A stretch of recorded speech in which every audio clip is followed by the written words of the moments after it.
ওদেরকে যেতে দাও, আমার হাবিব পড়ে যাবে। ওদেরকে যেতে দাও, আমার বন্ধু পড়ে যাবে। ওদেরকে যেতে দাও, আমার বন্ধু পড়ে যাবে। এখন না, আস্তে আস্তে ঈসা নবী চলে আসছে। সুবহানাল্লাহ। নবীদের লিস্টিতে, রাসূলের লিস্টিতে আর কোন নবী রাসূল, আমার নবী ছাড়া আর কোন নবী রাসূল বাকি নাই। এবার আসবে ভিআইপি।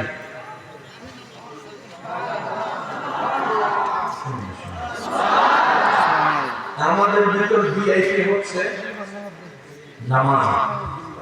নামাজের চাইতে ভিআইপি হচ্ছে বলিয়া উলিয়া। বলিয়া উলিয়ার চাইতে আরো অনেকগুলো ভিআইপি হচ্ছে সাহাবা। সাহাবার চাইতে ভিআইপি হচ্ছে নবীগণ। নবীগণের চাইতেও ভিআইপি হচ্ছে রাসূলগণ। আর যিনি ভিভিআইপি তিনি নবী রাহমাতুল লিল আলামিন।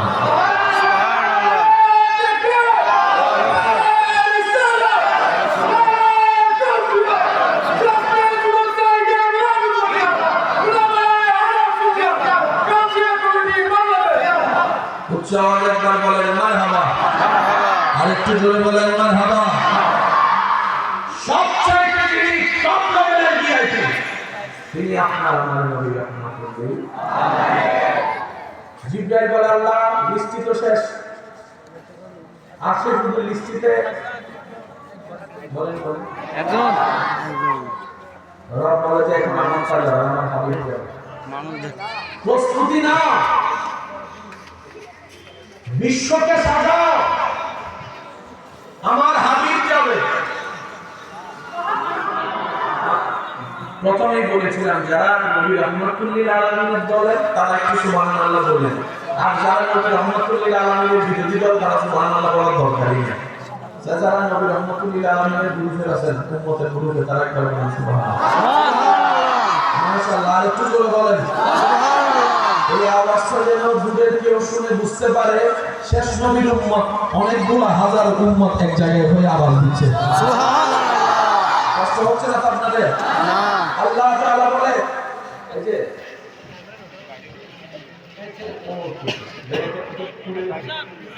না না আপনি আগে দিয়েছেন তো কষ্ট হবে সেই জন্য বলছি। না ঠিক আছে, সমস্যা নেই, আলহামদুলিল্লাহ। একবার বলেন মারহাবা।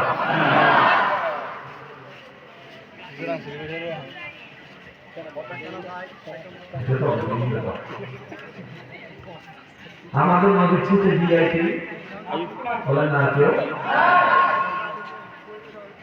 সেই নবীকে আল্লাহ তাআলা পাঠানোর জন্য সিলেক্ট করলেন পৃথিবী।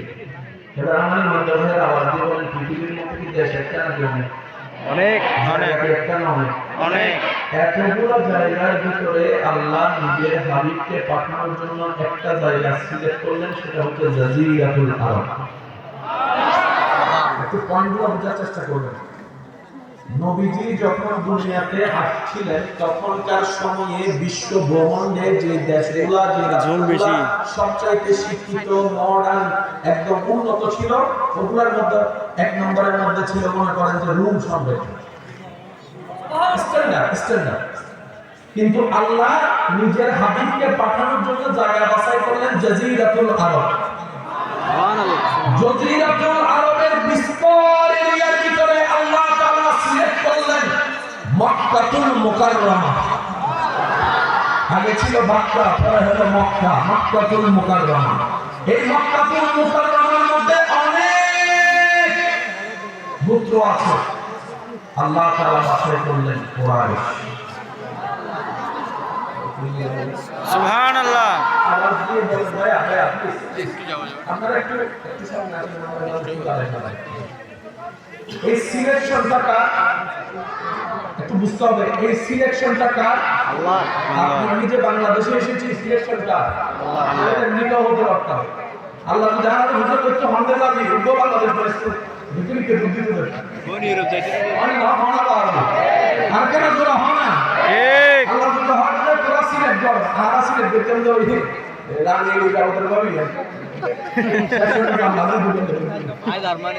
আল্লাহ তাআলা বলে সিলেকশন আমার বান্দা। তুমি যদি চোখ খুলে দেখো তোমার ঘরটা ঝুপড়ি, মা বাবার আর্থিক অবস্থা খারাপ, তুমি মন খারাপ করিও না।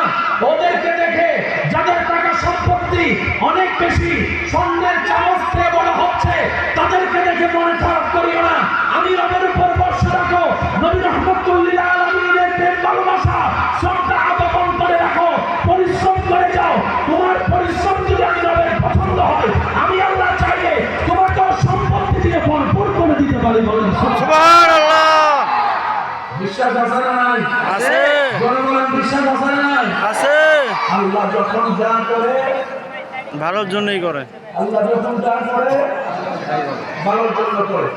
এই যে আব্দুল, আমি অনুরোধ করতে চাচ্ছি, এই যে